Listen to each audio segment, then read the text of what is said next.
जी अस्सलाम वालेकुम, welcome to the lectures on high voltage engineering.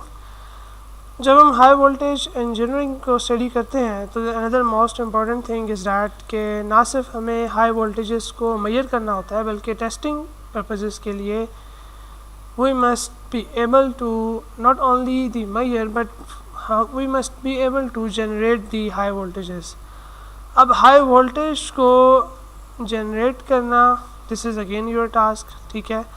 और जब आप हाई वोल्टेज को जनरेट करेंगे then you will be able to test the insulations और आप इंसुलेशन की ब्रेकडाउन, एयर ब्रेकडाउन टेस्ट करेंगे और फर्दर आप आगे स्टडीज़ करेंगे। हाई वोल्टेज इंजीनियरिंग की एक सबसे इम्पॉर्टेंट और वेरी एक कॉमन एग्जांपल मैं बताऊं, आपके लैपटॉप चार्जर्स होते हैं। everyone is using the laptops nowadays, computer के बगैर, without computer we cannot live in the modern era. So आपके पास जो लैपटॉप चार्जर्स होते हैं, you mostly place your chargers on your beds, on your chairs.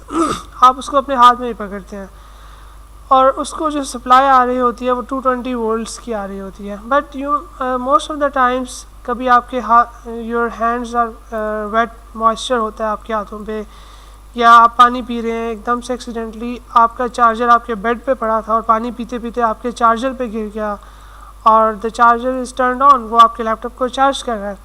सो अब उसके जो इंसुलेशन मटेरियल है it must be able to sustain those conditions. Not only that, if in case आपके पास जो पावर सप्लाई है, जो वापडा की तरफ से पावर सप्लाई आ रही है, उसमें ये हुआ कि कोई हाई वोल्टेज पीक आ गई है, हाई वोल्टेज ट्रांजिएंट्स आ गए हैं, तो आपका जो लैपटॉप चार्जर है, जो उसकी इंसुलेशन है, इट मस्ट बी एबल कि वो क्या कर सके, it must be able to sustain that high voltage. और आपकी प्रोटेक्शन उस पर क्या हो, आपकी प्रोटेक्शन उस पर मेन प्रायोरिटी होनी चाहिए कि आपको वो करंट ना लग सके, आपकी जो लैपटॉप चार्जर की इंसुलेशन है वो ब्रेक डाउन ना कर सके। तो जब भी ना सिर्फ ये चार्जर, मोबाइल फ़ोन का चार्जर या कोई भी पावर सप्लाई डिज़ाइन की जाती है तो उसकी जो केसिंग होती है, उसका जो इंसुलेशन मटेरियल होता है, उसको हाई वोल्टेज पे टेस्ट करना बहुत ज़रूरी होता है कि वो हाई वोल्टेजेस को सस्टेन कर सकता है या नहीं। और भी डिफरेंट ऑपरेटिंग कंडीशंस हैं। तो अच्छा, आज के इस लेक्चर में हम क्या पढ़ने जा रहे हैं, we will be discussing some major और most common types of generation of high voltages. Obviously हमने अभी तक मेजरमेंट्स के टाइप्स देखी थी। We stated about the sphere gap method या spark gap method, in a sense आप कह लें स्पार्क गैप मेथड हमने देखा था, which is use to measure the high voltages. तो आज के इस लेक्चर में we are going to discuss some methods which are commonly used in our research labs as well, which are used to generate high voltages. तो obviously high voltages जब आप लोगों ने जनरेट करने हैं तो you will be having three types actually. Obviously आपके पास जो है, you will be generating either AC voltages और you will be generating either DC voltages या फिर आपको impulse voltages जनरेट करने होंगे, ठीक है। DC, AC या फिर impulse voltage जनरेट करने होंगे। तो we are going to study first of all we will be highlighting some general methods of producing DC high voltages.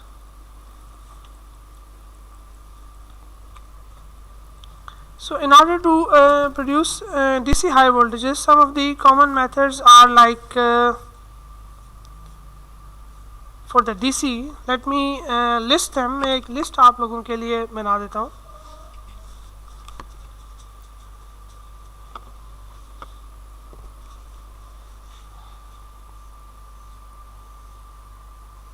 For DC high voltage आपके पास जो एक मेथड होगा that will be transformer with rectifier.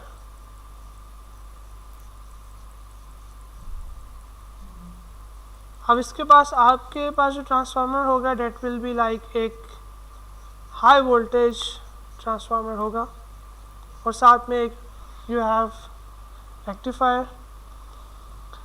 इसके अलावा हमारे पास एक और जो मोस्ट कॉमन टेक्निक है जो यूज्ड होती है डीसी हाई वोल्टेज जनरेट करने के लिए, दोज आर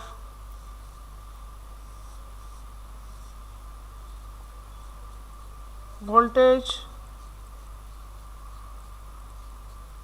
मल्टीप्लायर सर्किट्स। अब इसमें हमारे पास सब टाइप्स हैं, हमारे पास कई तरह के वोल्टेज मल्टीप्लायर सर्किट्स हैं, और अगर आप रिसर्च पेपर्स को स्टडी करें गूगल स्कॉलर पे जाके, you will get to know कि कौन कौन से आपके पास डिफरेंट टाइप्स हैं। लेकिन जो मोस्ट इम्पॉर्टेंट हैं या कॉमनली यूज्ड होती हैं इन रिसर्च लैब्स, वो एक हमारे पास आती है टाइप, उसमें उसको कहा जाता है Cockcroft.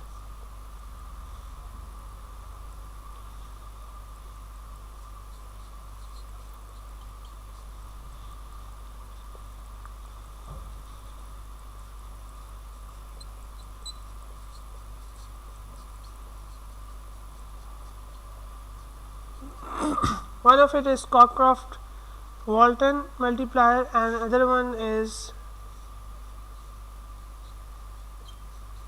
Deltatron multiplier.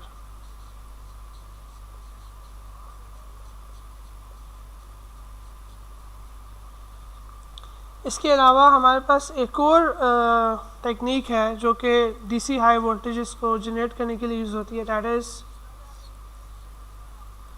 Electrostatic generators.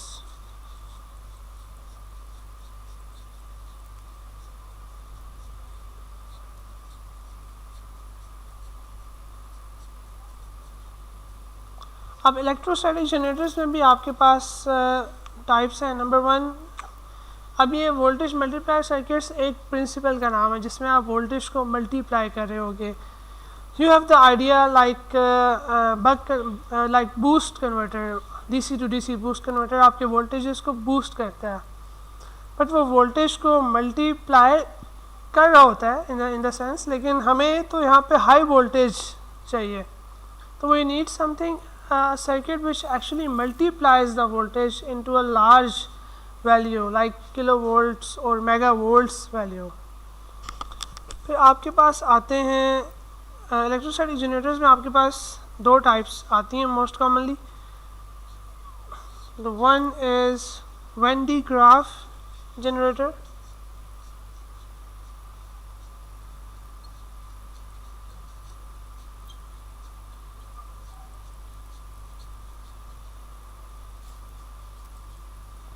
इसके अलावा आपके पास जो सेकेंड एक और मोस्ट इम्पॉर्टेंट यूज़ एक कॉमन है वो that is Sam's generators.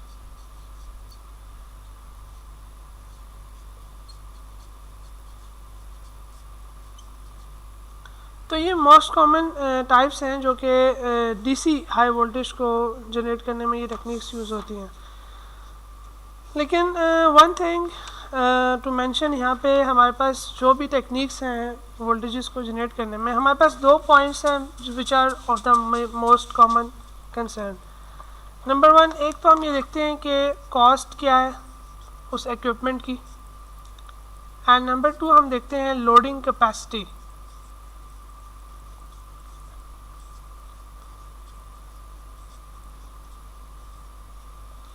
Now cost तो ठीक है, ऑब्वियस है। Now what is mean by loading capacity?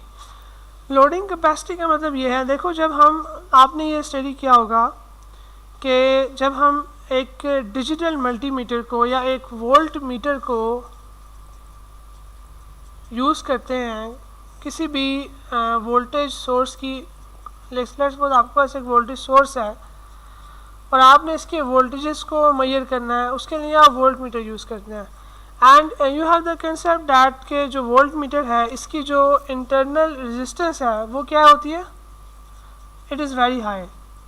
ठीक है, internal resistance is very high such that के आपके पास जो वोल्टेज सोर्स है उसको पता ना लगे या उससे आप कोई करंट ड्रॉ ना करो, क्योंकि जब आपने वोल्टेज को मेजर करना है तो आइडियली होना तो ये चाहिए कि you must be drawing a zero current. आप कोई भी करंट वोल्टेज सोर्स से जब ड्रॉ नहीं करोगे तब आपको एग्जैक्ट वोल्टेज पता लगेंगे। लेकिन अगर आपका वोल्ट मीटर, प्रैक्टिकली ये होता है कि इंटरनल रेजिस्टेंस हाई तो होती है लेकिन इतनी हाई नहीं होती, आपका जो वोल्ट मीटर है वो मिली एम्पेयर्स में करंट ड्रॉ कर लेता है, ठीक है, या माइक्रो एम्पेयर्स में करंट ड्रॉ कर लेगा। तो अब क्या होगा, अब जो वोल्टेज सोर्स है हो सकता है कि इसका वोल्टेज करंट ड्रॉ करने से पहले कोई और था, लेकिन जब करंट फ्लो किया तो अब उसका वोल्टेज कोई और हो गया। इट मीन्स कि volt meter is applying a loading on the voltage source.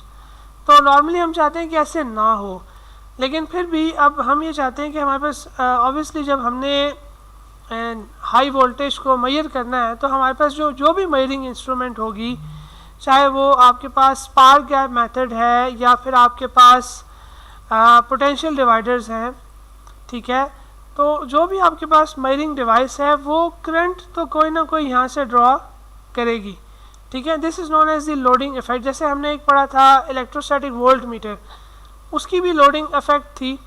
अब हम ये देख रहे हैं कि जो हमारे पास सोर्स है, जो कि हाई वोल्टेज की जो सोर्स है, क्या वो इतना कैपेबल है कि वो लोडिंग इफेक्ट को बर्दाश्त कर सके, कि उससे आप कितना करंट ड्रॉ करा सकते हैं फॉर दी टेस्टिंग पर्पसेस। ना सिर्फ ये कि आपका मेजरिंग इंस्ट्रूमेंट जो करंट ड्रॉ करा रहा है, बल्कि अब आपने उसको किसी इंसुलेशन के अक्रॉस टेस्ट भी करना है ना, तो हमने ये भी देखना है कि ये जो आपके पास जो भी मेथड है, जो भी आप टेक्निक यूज़ कर रहे हैं, वो कितना करंट दे सकती है, उसमें से आप कितना करंट ड्रॉ कर सकते हैं कि उसका वोल्टेज में कोई चेंज ना आए।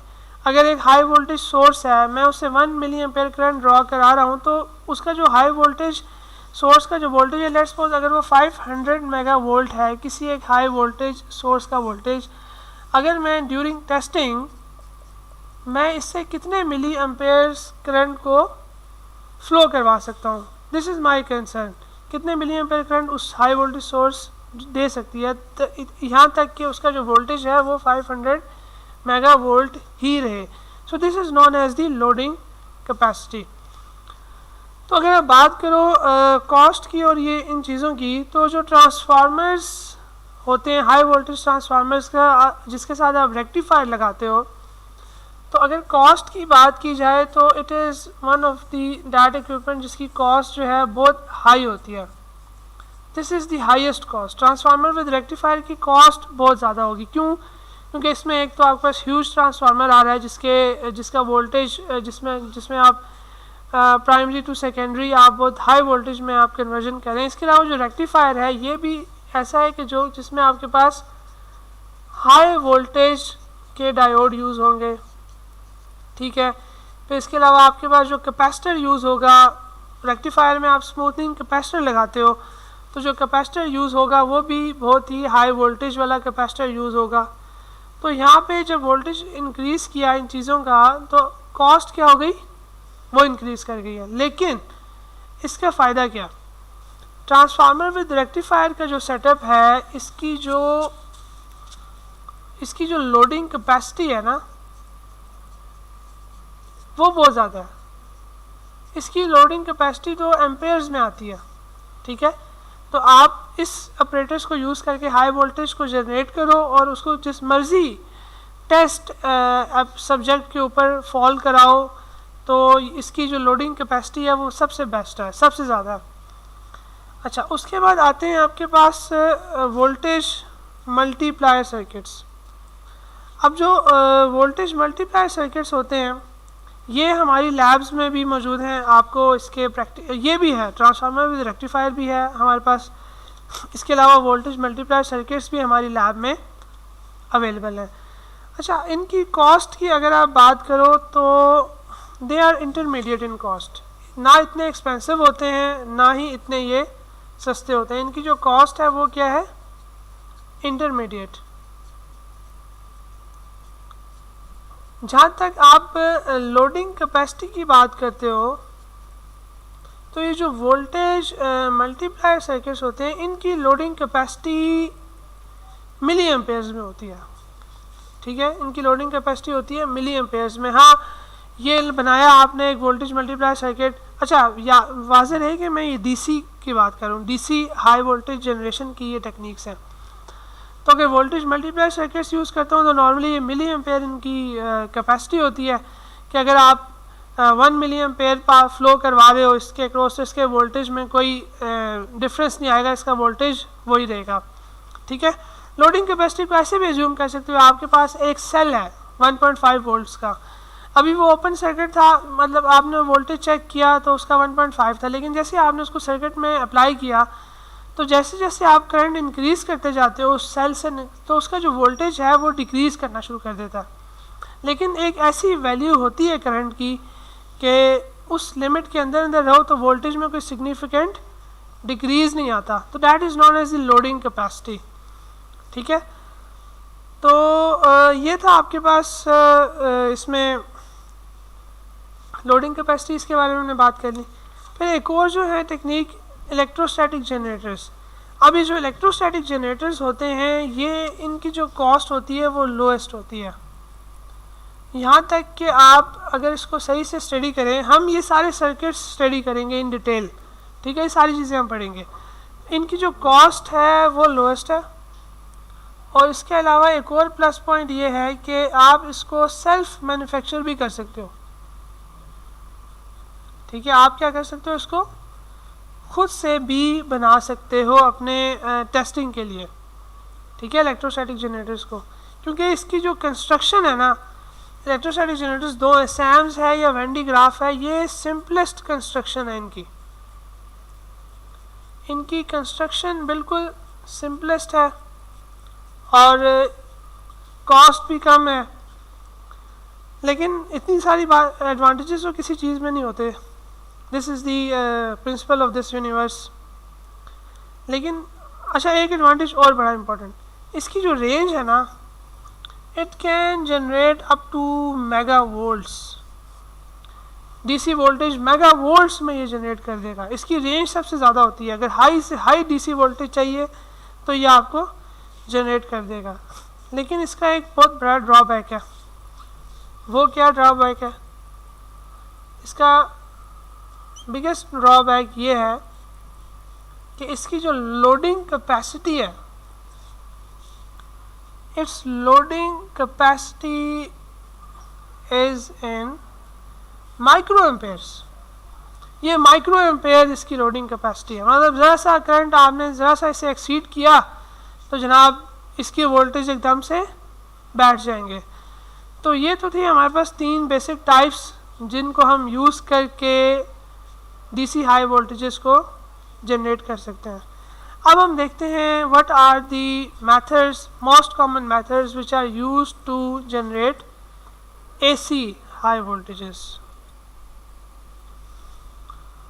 तो एसी हाई वोल्टेजेस को जनरेट करने के लिए अगेन हमारे पास यहाँ पे डिफरेंट मेथड्स हैं। तो नंबर वन, अभी आपने देखा ना ट्रांसफार्मर विद रेक्टिफायर, तो इट मीन्स कि ट्रांसफार्मर तो आ गया हाई वोल्टेज को जनरेट करने के लिए। तो यहाँ पे आपके पास होंगे ट्रांसफार्मर्स, ठीक है, और ये हाई वोल्टेज वाले होंगे। अच्छा, एक और बात which is very important is that कि जो ट्रांसफार्मर्स होते हैं ना यहाँ पे, they are normally tap changing transformers.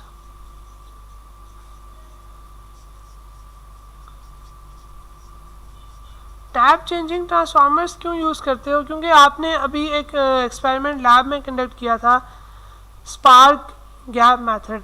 आपने करना क्या होता है, आपने you have to increase voltage in steps. क्यों? क्योंकि एकदम से तो हाई वोल्टेज हम किसी चीज़ पे अप्लाई नहीं करेंगे। लेट्स सपोज मेरे पास एक सब्जेक्ट है, मेरे पास एक इंसुलेशन मटेरियल है जिसको मैंने टेस्ट करना है, तो इसके अक्रॉस जो मैं हाई वोल्टेज अप्लाई करूँगा वो मैं इस तरह से स्टार्ट करूँगा, लाइक 10 वोल्ट्स से लेके लाइक 100 वोल्ट्स पे ले जाऊँगा, फिर मैं 1000 वोल्ट्स पे ले जाऊँगा, देखूँगा ब्रेक डाउन हुआ या नहीं। तो कंसेक्टिवली मुझे वोल्टेजेस को इंक्रीज़ करना है, तो I must be having a tap changing transformer, ताकि वोल्टेजेस को स्टेप बाय स्टेप इंक्रीज़ करता जाऊँ, यहाँ तक कि एक पॉइंट आएगा कि आपके पास क्या होगा, उस इंसुलेशन में ब्रेक डाउन अगर कर जाएगा। ठीक है, so that's why I need tap changing transformers.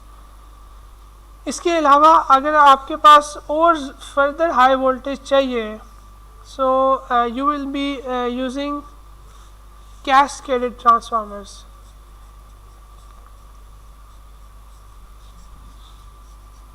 अब cascaded transformers what do they mean कि आपके पास एक ट्रांसफार्मर है, ठीक है, यहाँ पे लो वोल्टेज है, यहाँ पे हाई वोल्टेज है, आपने फर्दर इसको आगे कैस्केड कर दिया,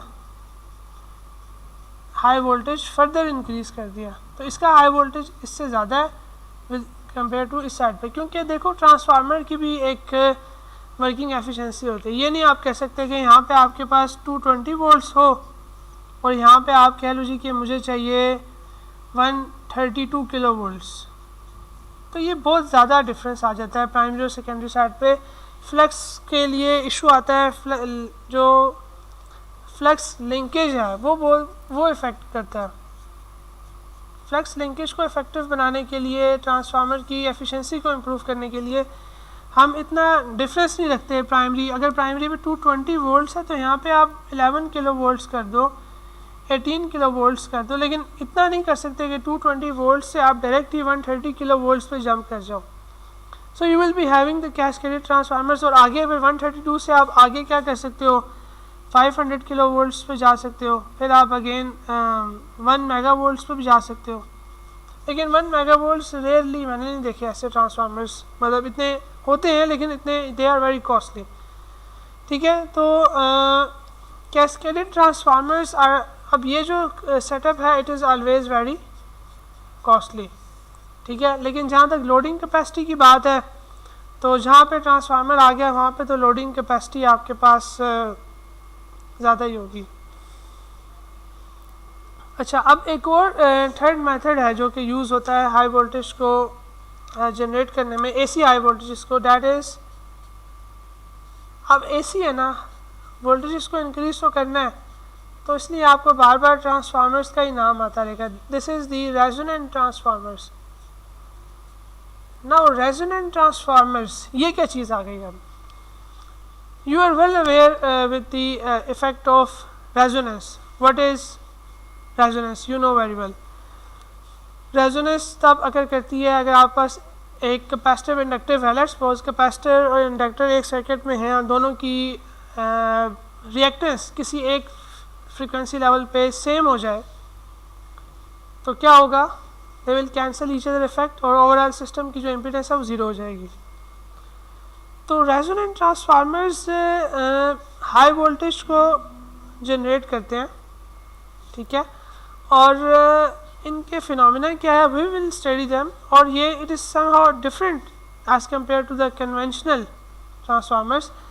लेकिन और इसके अलावा जहाँ तक कॉस्ट की बात है तो रेजोनेंट ट्रांसफार्मर्स आर चीपेस्ट, ठीक है, ये बहुत सस्ते हैं, मतलब to generate the AC voltage.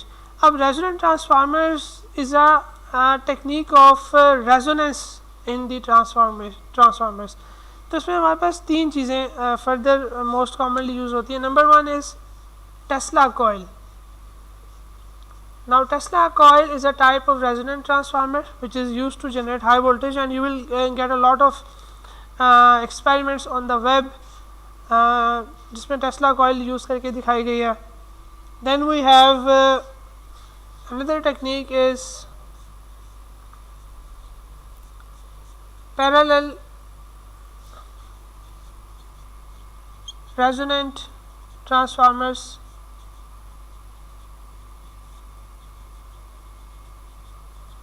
Now parallel resonant transformers भी होते हैं आपके पास, ठीक है। Then you have series resonant transformers.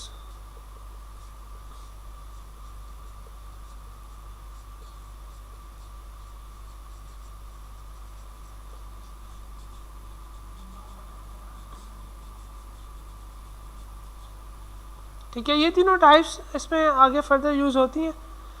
लेकिन टेस्ला कॉइल जो है दिस इज़ मोस्ट इम्पोर्टेंट, जो कि मोस्ट कॉमन, सॉरी। अच्छा, रेजोनेंट ट्रांसफार्मर ठीक है, चीपेस्ट तो हैं और वोल्टेज प्रोड्यूस करते हैं, लेकिन प्रॉब्लम यहाँ पे ये है कि जो फ्रीक्वेंसी होती है ना वोल्टेज की, वो बहुत हाई होती है। ठीक है, frequency of voltage is very high. जो ये हाई वोल्टेज जनरेट करके देते हैं उनकी जो फ्रीक्वेंसी है वो बहुत ही ज़्यादा होती है। ठीक है, तो ये हमारे पास तीन टेक्निक्स थी एसी हाई वोल्टेज को जनरेट करने के लिए। अच्छा, अगली चीज़ क्या है, डीसी हमने कवर कर लिया, how to generate DC high voltage, how to generate AC high voltages. अब एक और चीज़ है which is the impulse. Impulse high volt, impulse को कैसे आप जनरेट कर सकते हो, how you can generate high voltage impulse. तो जनाब इसके भी हमारे पास मेथड्स हैं, लेकिन जो मोस्ट कॉमनली हमारे पास जो यूज़ होता है that is the marks generator. Now marks generator is used for generating high voltage impulse. तो जो मेथड मैंने एनलिस्ट किए हैं यहाँ पे वो मेथड्स हम इन डिटेल एक्सप्लोर करेंगे और उनको वन बाय वन देखेंगे, उनके डिफरेंट कैरेक्टरिस्टिक्स देखेंगे टू स्टडी दी कि किस तरह से आप हाई वोल्टेजेस को जनरेट कर सकते हैं। तो अब आपसे नेक्स्ट लेक्चर में मिलेंगे। Till then, thank you.